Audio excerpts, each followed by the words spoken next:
Imagine, you're scrolling through ancient history, and suddenly you hit the world's biggest plot twist.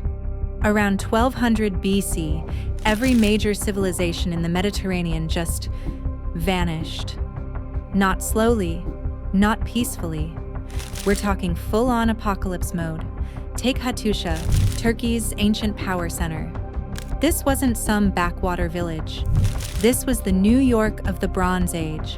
Massive walls, over 100 defensive towers, gates decorated with stone lions that would make Vegas jealous.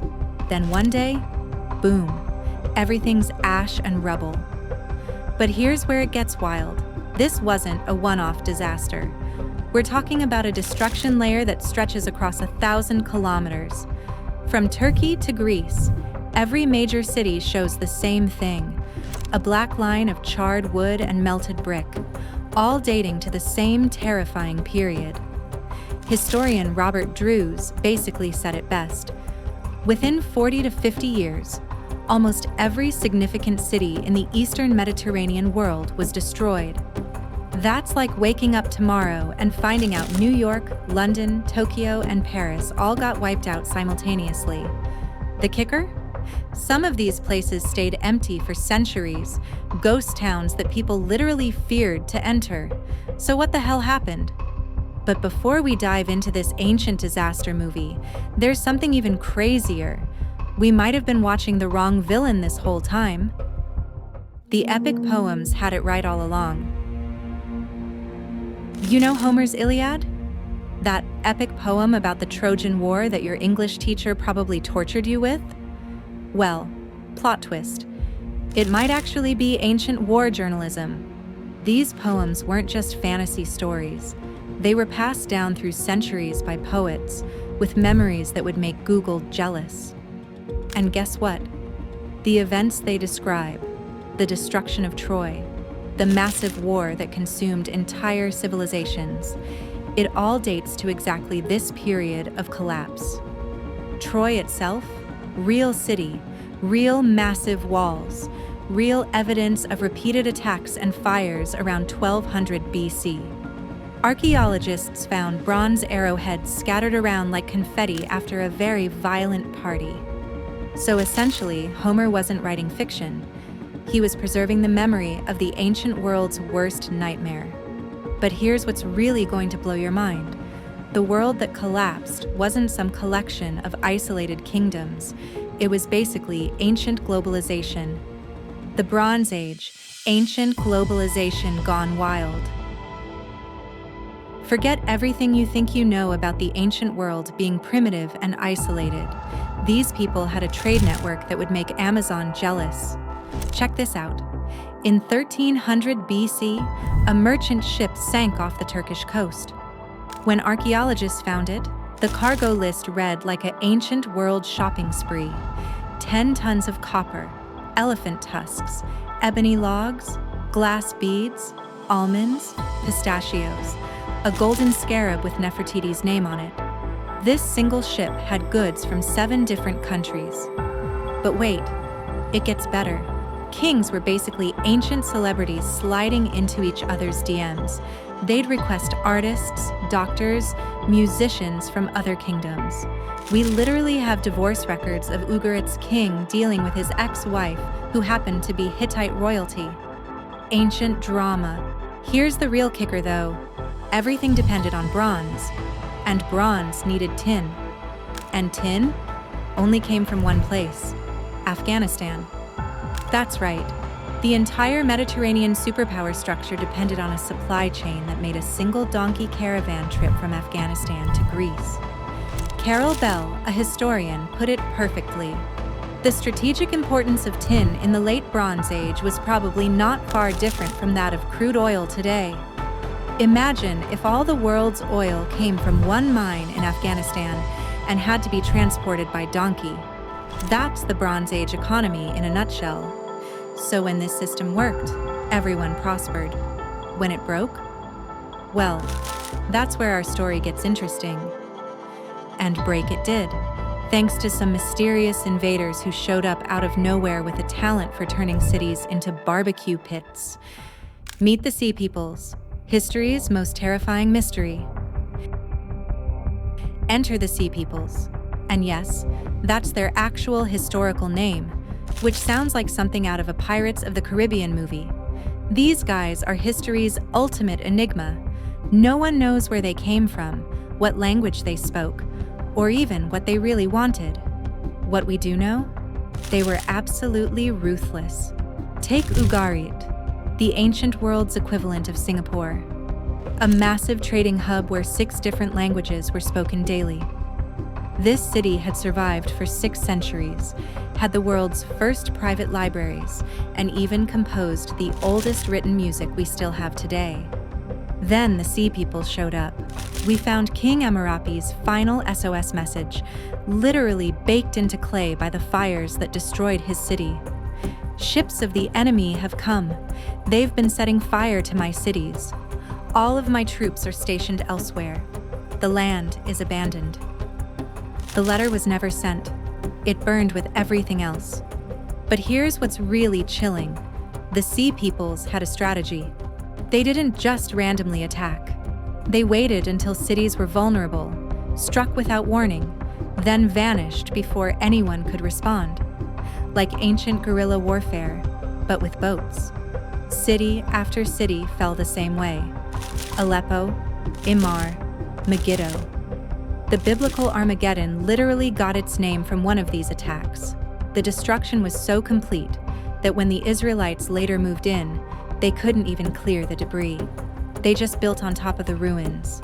From Egyptian carvings, we know these weren't just random pirates. They were a confederation.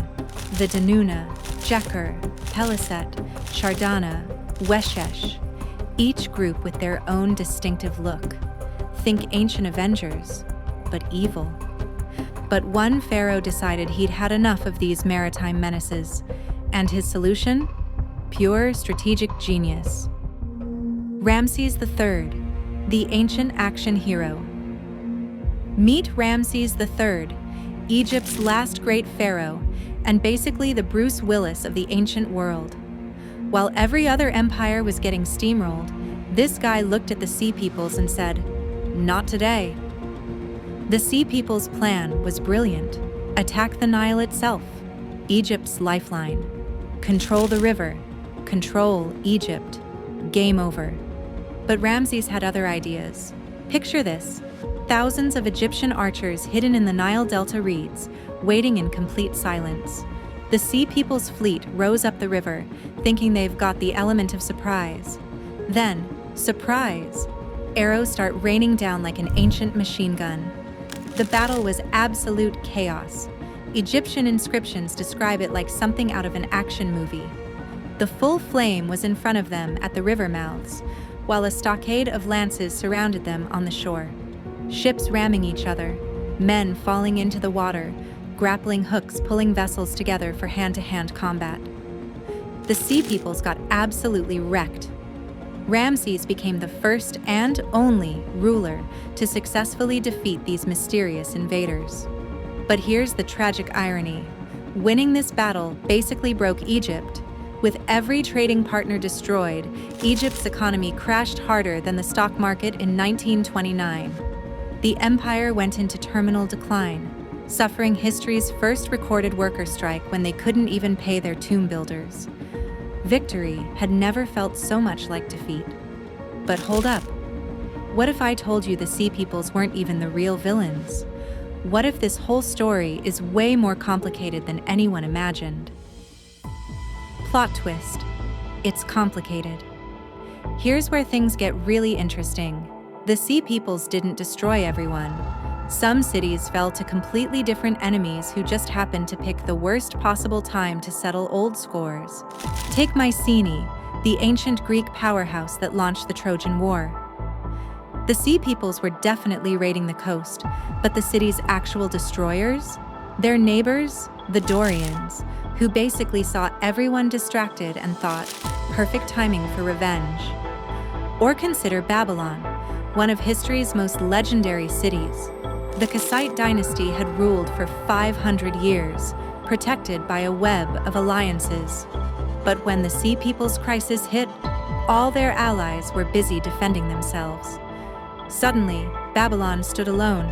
Enter the Elamite king Kutir-Nahunte, who had the diplomatic skills of a Marvel villain. You may flee up to heaven, but I'll pull you back down. You may flee down to hell, but I'll pull you up by your hair. He invaded in 1158 BC and absolutely demolished the place. But here's the real game changer: iron weapons.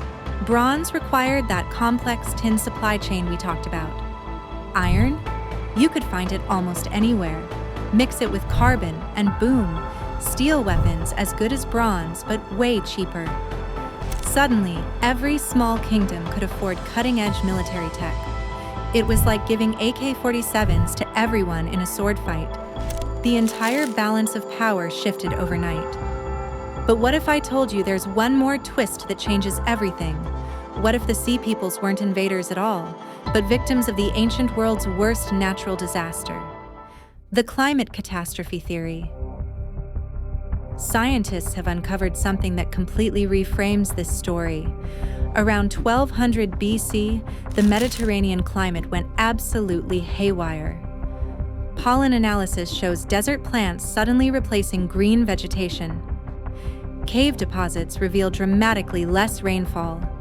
Hittite letters desperately beg for grain. I have no grain in my lands. Did you not know there was a famine?